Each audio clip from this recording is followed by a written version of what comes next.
अमीर बनने का सपना हर कोई देखता है। गरीब इंसान का तो जीवन भर का एक ही सपना होता है कि वो अमीर बन जाए और अमीर इंसान और ज्यादा अमीर बनने की कोशिश में लगा रहता है। ज्यादातर लोग अमीरी गरीबी को किस्मत का खेल मानते हैं, लेकिन ऐसा नहीं है। आप जानकर हैरान होंगे कि अमीर गरीब होना आपके सोचने के ढंग, काम करने के ढंग और पैसे कमाने के तरीकों पर निर्भर करता है। हर व्यक्ति अमीर बनना चाहता है। सभी का सपना होता है कि उनके पास बहुत धन दौलत हो, महंगी गाड़ियाँ, बंगले, महंगे कपड़े हो। यह सपना तो सभी लोग देखते हैं, पर बहुत कम लोग ही इस सपने को पूरा कर पाते हैं। ऐसा नहीं है कि लोग मेहनत नहीं करते, बेशक वह कड़ी मेहनत करते हैं, पर पैसों का मैनेजमेंट कैसे करना है लोग यह नहीं जानते हैं। इस वजह से लोगों के अमीर बनने के सपने पूरे नहीं हो पाते। बचपन से ही हमारे दिमाग में यह बात डाल दी जाती है, यदि आप अच्छे से पढ़ाई करते हैं, अच्छे मार्क्स लेकर आते हैं, तो फ्यूचर में आपको अच्छी जॉब मिलेगी और आप खूब सारा धन कमाएंगे। परंतु हमारे देश भारत में बहुत से ऐसे लोग हैं जो बहुत ज्यादा पढ़े लिखे हैं और अच्छी नौकरी में होते हुए भी वित्तीय तौर पर मजबूत नहीं है। वहीं दूसरी तरफ ऐसे भी लोग हैं जो ना तो अच्छे से पढ़ाई किए होते हैं और ना ही किसी के अंडर में जॉब करते हैं, फिर भी वे अमीर लोगों की गिनती में सबसे आगे हैं। इसका सबसे अच्छा उदाहरण धीरूभाई अंबानी जी है। अर्थात हम कह सकते हैं कि कोई भी व्यक्ति सिर्फ पढ़ाई और नौकरी के दम पर ही गरीब और अमीर नहीं हो सकता है।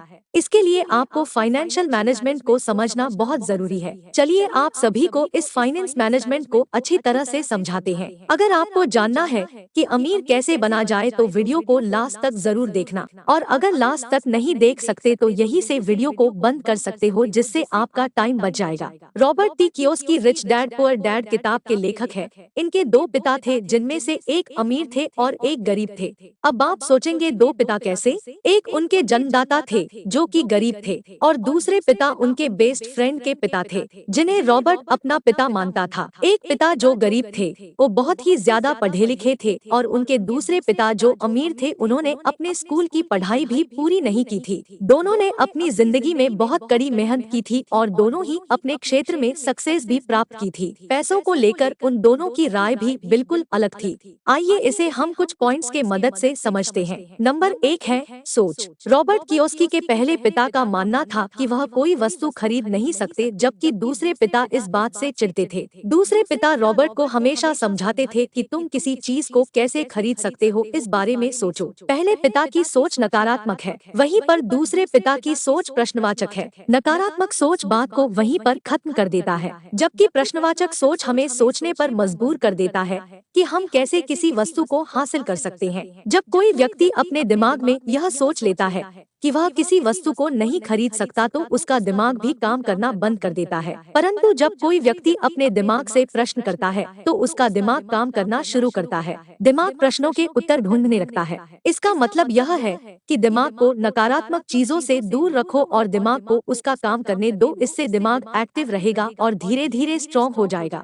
रॉबर्ट के पहले पिता का मानना था कि आपको जोखिम नहीं उठाना चाहिए। आप अच्छे से पढ़ाई करो, अच्छे मार्क्स लेकर आओ तथा सेफ और सिक्योर जॉब करो। वहीं दूसरी तरफ रॉबर्ट के दूसरे पिता सिखाते थे कि जोखिम को कैसे मैनेज किया जा सकता है।